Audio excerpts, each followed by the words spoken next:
temas tan candentes, podemos pues hacer entrevistas o invitar a personas que no hayan estado en la Asamblea Nacional del Ecuador, que no hayan sido protagonistas de los eventos que en este momento vive el país. Entonces, fustigamos mucho las leyes que en este momento están vigentes a través de la Constitución que dicen del correísmo, y urge una nueva Constitución para precisamente hacerle gobernable a este país. Este es el tema. ¿Es necesario o no una nueva constituyente? Patricia, está Anita Galarza con nosotros. Gracias por compartir con nosotros. Buenas noches, abogada. Gracias por acceder a este diálogo. El presidente Daniel Noboa inicia ya el proceso para convocar a una asamblea constituyente para acabar, como bien dicen, con las leyes comunistas que dejó Rafael Correa, una constitución garantista de derechos, pero de los delincuentes. ¿Es lógico, no es lógico? ¿Cómo observa la propuesta? Bienvenida. Muy buenas noches, Osvaldito, Pati, un saludo cariñoso a todas las personas que nos están acompañando. El momento que vive el país es un momento que requiere cambios, y para poder tener cambios se necesita tomar decisiones. La constitución que tenemos hoy por hoy no es una constitución que garantice los derechos de los ciudadanos derechos. Y también es una constitución que fue bastante inspirada en la constitución chavista de la República Bolivariana de Venezuela. Entonces, evidentemente hay cosas que la Constitución, al ser la Carta Magna, no permite que sean cambiadas en las leyes. Yo, como legisladora que fui, propuse varias leyes para poder tener una mano dura incluso en la depuración judicial, pero en la Asamblea decían que no puede pasar porque no era constitucional.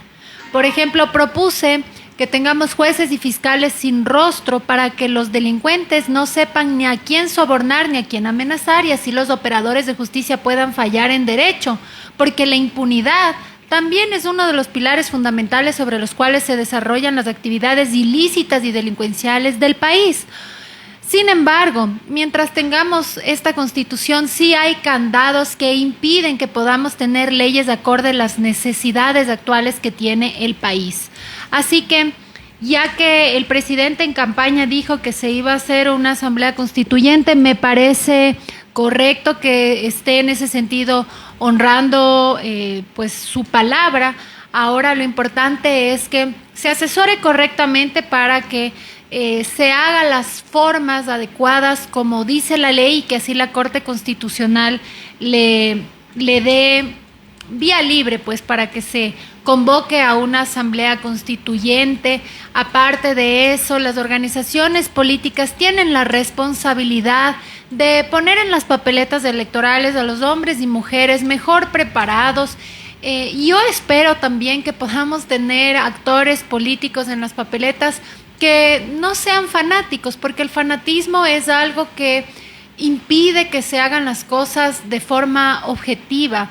Y básicamente también está la otra parte que viene, la responsabilidad ciudadana al momento de hacer la elección de quienes sean asambleístas constituyentes en este caso, porque la Constitución es sumamente importante, Osvaldito, Pati, es la Carta Magna del país. Ahora, a partir de la Constitución se hacen el resto de leyes.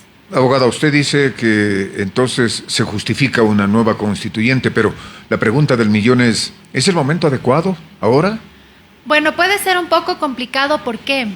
Porque al haberse tomado la medida de haber retirado el subsidio del diésel, habrá sectores que lo ven de manera positiva, que dicen que se tenía que sincerar la economía, pero los sectores económicos más vulnerables, cuando les suban el pasaje, porque no todos los transportistas van a recibir todo el tiempo estos bonos de compensación económica. Por lo menos está garantizado los 8 meses. Sí, 8 meses, pero después no, porque no se olviden que nuestro país vive en un déficit fiscal y tapan un hueco con otro. Los bonos que están pagando los transportistas para apagar conatos de incendio, de paralizaciones y paros, es dinero que están sacando, por ejemplo, que no pagan las dializadoras. Y es muy doloroso ver, y me da mucha tristeza. Ayer nada más estaban protestando afuera del Hospital Regional Docente Ambato, los familiares y pacientes de dializadoras, y mientras estaban protestando, incluso un paciente murió mientras protestaba para poder recibir la atención que necesitaba para salvar su vida. Entonces, mi preocupación es que estos golpes económicos los sufren las personas que menos capacidad económica tienen. Quien puede pagar el valor real del combustible cómodamente, tal vez desde el privilegio tiene la capacidad de decir, bueno, se paga nomás, pero hay muchas personas que van a tener que decidir qué hijos nomás van a la escuela porque para el resto no alcanza para el pasaje. Y no es una exageración, son realidades que tal vez por la bendición de Dios no hemos tenido la oportunidad de palpar directamente, pero quien les está hablando es una persona que ha venido haciendo activismo social y labor social desde mis 17 años, cuando tuve la bendición de haber sido reina de Ambato, y yo he visto la extrema pobreza, y por eso creo que es importante que las decisiones que tomemos sean basadas en dos pilares fundamentales, dejando a un lado el fanatismo que nos lleva a apasionamientos y odios y deja a un lado la racionalidad, que es básica e indispensable para que tomemos las mejores decisiones por el país, y otra que es muy importante también, que es la empatía. Abogada, sin embargo, muchos dicen, y ese es el argumento principal del presidente, los analistas dicen, ¿quiénes se benefician del diésel? El transporte urbano, es cierto, el transporte provincial, intraprovincial, intercantonal, ¿no? el transporte pesado, pero sobre todas las cosas, claro, los que tienen vehículos de alta gama, pero sobre todas las cosas, los delincuentes, y es precisamente a ellos que benefician mayor cantidad el subsidio al diésel. ¿De dónde se sacan que son los delincuentes que se benefician? Es que utilizan en la minería ilegal. Pero por Dios, ellos sí son millonarios. El agricultor que tiene una maquinaria agrícola que funciona a diésel no es millonario como el minero ilegal, no es millonario como el traqueto narcotraficante. Si el narcotraficante que está lavando millones de dólares, ¿ustedes creen que no puede pagar $4 del galón de diésel? Puede pagar. El agricultor es el que no puede pagar. El agricultor que sacó su camioneta diésel para pagar cuotas mes a mes y que con las justas llegaba mes a mes. No se olviden que en diciembre ya tiene que liberarse el valor del diésel al valor del mercado internacional, que son $4 por galón. Entonces, mi preocupación, yo quiero que me entiendan, mi preocupación está enfocada en los sectores que la economía todavía no se ha recuperado. Y la gente puede decir, sí, son sacrificios, hay que ajustarnos. Yo entiendo que puedan tener ese punto de vista, tal vez porque no han ido a un Guasmo, donde hay niños comiendo tortillas de lodo. Pero entonces, para ellos vienen bonos. No para ellos, porque no todos los transportistas, por ejemplo, están recibiendo bonos. Es que a veces un titular de noticias nos puede hacer pensar que todas las cosas están bajo control. No se generaliza, entonces. Esos titulares están pautados porque el gobierno, en vez de pagar a las dializadoras, paga $6 millones mensuales a influencers y a medios de comunicación, donde la Secretaría de Comunicación les manda la foto y el titular que tienen que poner. Entonces tenemos un pueblo anestesiado. Pero tenemos que estar despiertos para que las cosas buenas que tengan que ser apoyadas, en este caso, por ejemplo, cambiar temas trascendentales en la Constitución sean apoyadas. Yo lo voy a apoyar. Abogada, pero hay otras cosas que me preocupan. ¿Quiénes van a cambiar este país? ¿Quiénes van a ser los candidatos a la Asamblea Constituyente? Porque igual puede resultar peor el remedio que la enfermedad. ¿Quiénes pueden ser candidatos? ¿Dónde buscamos? ¿Cómo buscamos? Como le decía Osvaldito y Pati, y quienes me están escuchando, es una responsabilidad cívica que tienen las organizaciones políticas de ponernos en las papeletas a hombres y mujeres comprometidos, pero eso decimos siempre, preparados. Y es que siempre lo seguiremos diciendo y pidiendo y recalcando mientras no se den así las cosas. Mire qué es lo que pasa en la actual Asamblea Nacional. Hay chicos, yo no quiero decir que la juventud no sea apta, sí hay muchos jóvenes apasionados y preparados, pero yo veo un asambleísta, Dominique Serrano, que le ponen en una comisión de fiscalización de los motores de generación de energía termoeléctrica de Progeni ATM, que es Austral Technical Management, dibujando, totalmente distraído de lo que tiene que ver. Y si usted le pregunta alguna cláusula de los contratos donde nos estafaron con cientos de millones de dólares, este jovencito no tiene la menor idea. ¿Y sabe por qué llegó allá? Voy a la responsabilidad ciudadana, por el fanatismo, por un voto en plancha. Si usted le pregunta a los votantes del joven Dominique Serrano. ¿Por qué votaron por Dominique Serrano? Un bachiller de 19 años sin ningún tipo de experiencia parlamentaria. Van a decir, voté porque estaba en la lista del presidente. Pero se da cuenta que de alguna forma es la inactividad de la Asamblea la que nos lleva a este tipo de problemas. ¿Por qué le digo? ¿Por qué no cambiaron cuando estuvieron de asambleístas? Por ejemplo, que se disminuye el número de asambleístas. ¿Por qué la presión y la convicción de ustedes no se traslada al pueblo y decirles no? Y claro que todo el mundo está arrepentido. Tenemos un exceso de jóvenes que no saben por qué ni para qué están en la Asamblea Nacional, ¿es cierto? Mire, Pati, parte de las iniciativas que nosotros impulsamos en la Asamblea Nacional fue justamente cambiar los requisitos para los candidatos a un cargo de elección popular. Por ejemplo, para ser un magistrado de la Corte Constitucional, son PhDs, tienen 10 años de experiencia, tienen que haber escrito libros. Ya, en la Asamblea Nacional sería lo más importante poder tener personas aptas, con los conocimientos técnicos. El procedimiento parlamentario es técnico, la legislación es técnica, la fiscalización es técnica. Y por más que tengan asesores, el asambleísta tiene que saber, porque si no sabe, el asesor le puede estar presentando cualquier cosa mal hecha y el asambleísta, si no conoce estos procedimientos técnicos, jurídicos, va a pensar que está bien. Y por eso es que esta Asamblea Nacional ha hecho, con todo respeto, una ley mal hecha, más otra ley más hecha, y cuando llega al control constitucional de la Corte Constitucional le suspende artículos y le quieren satanizar a la Corte Constitucional, que no puedo decir que sea perfecta, pero básicamente esa es la función que tiene. La Corte Constitucional no tendría que suspender ningún tipo de artículo si es que el procedimiento parlamentario fuera el adecuado. Ahora, ¿usted cree que la Corte Constitucional podría vetar el pedido del presidente de que vayamos a una asamblea constituyente? Porque en otras ocasiones ya lo han hecho. Sí, claro, ha habido asambleas constituyentes en tiempos anteriores, ¿no? La Corte Constitucional sí podría no dar luz verde siempre y cuando esté mal presentado el pedido. Ya, y no es la primera vez que desde la Secretaría Jurídica de la Presidencia de la República del Ecuador, del actual gobierno, han enviado mal hechas las cosas, hablando ya de una forma técnica.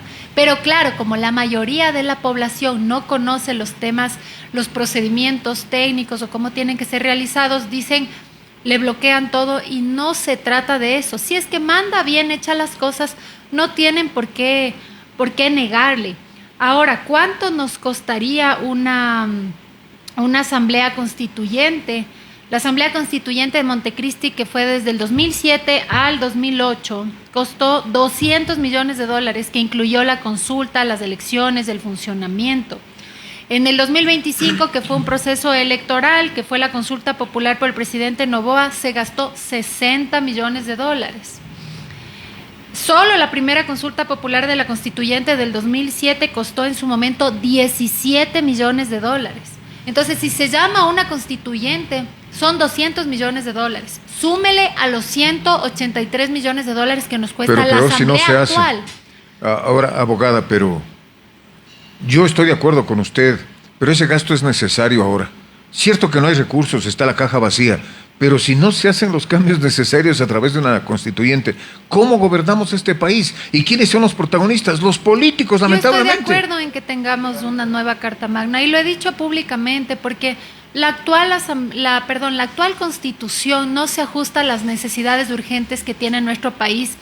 Por ejemplo, en temas de inversión extranjera, no se diga en seguridad. Hay tantas cosas que, si yo quiero cambiar en la ley y es contraria a la Constitución, no me daban paso. Por ejemplo, yo estuve en la Comisión de los Niños, Niñas y Adolescentes por mi formación de psicóloga y además abogada, y yo pedía que los adolescentes que cometen delitos execrables, como por ejemplo sicariato, tengan sanciones ejemplarizadoras. No, ya van a ser enjuiciados como adultos, ¿ya? Ya, que tengan sanciones. Por ejemplo, en Estados Unidos, cuando es un delito execrable, les juzgan como adultos. ¿Usted cree que un adolescente que le mete, perdón lo crudo del ejemplo que le voy a poner, discúlpeme al radio escucha, que le mete 5 tiros en la cabeza a una persona por $40, no sabía lo que estaba haciendo? Sabía lo que estaba haciendo. Entonces, no solo son unas palmaditas en la espalda y decir, ya ándate a la correccional 3 años, y eso no ha estado funcionando. Por eso es que los grupos de delincuencia organizada han estado reclutando menores de edad, por la diferencia que existe en la ley. Y por eso también pedía que se sancione y que se cree la figura legal fuerte en el Código Orgánico Integral Penal para aquellas personas que estén reclutando a menores de edad, porque no es solamente sancionar al menor de edad, sino a los que están reclutando para que cometan sicariatos, robos, secuestros. Pero ¿sabe qué pasó?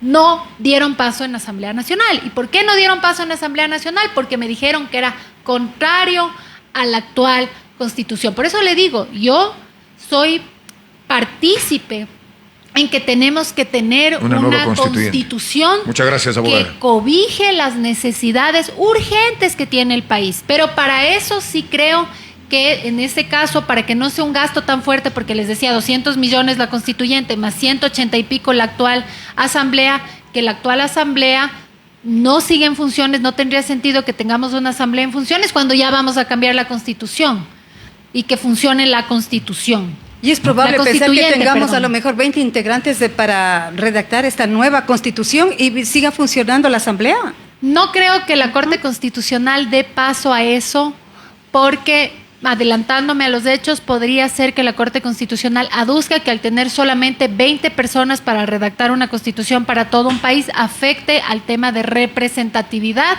de los territorios, pensando cómo podría resolver la Corte Constitucional. Veamos qué es lo que sucede. Yo sí espero que podamos tener cambios para que el país pueda avanzar, porque hay que decir las cosas como son. Este año es más sangriento que el año pasado y no podemos continuar así, y así tenemos que unirnos todos para poder tener el Ecuador que soñamos. Muchas gracias, abogada. Ha sido un placer escucharla. Anita Galarza ha estado con nosotros y en los próximos días también estaremos haciendo consultas a varios protagonistas precisamente del quehacer político. Lamentablemente tenemos que hacerlo a las personas que tienen mucho que ver con la conducción de la conciencia ciudadana.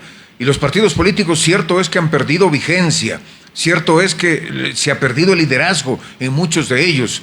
Cierto es que hace falta, señoras y señores, no adoctrinamiento, pero sí el sentido común. Es decir, que los partidos políticos, comandados por políticos de conciencia, sean los canalizadores de una revolución social increíble. ¿En qué sentido? En capacitación, en honradez, en tantas cosas que se me ocurre. Así que vamos a entrevistar a mucha gente que ha sido protagonista en los últimos años y que pueden darnos un poco de luz. No precisamente a políticos actuales que están en este momento en vigencia, porque lamentablemente ellos ya tienen un sesgo en este momento de lo que le está pasando al Ecuador.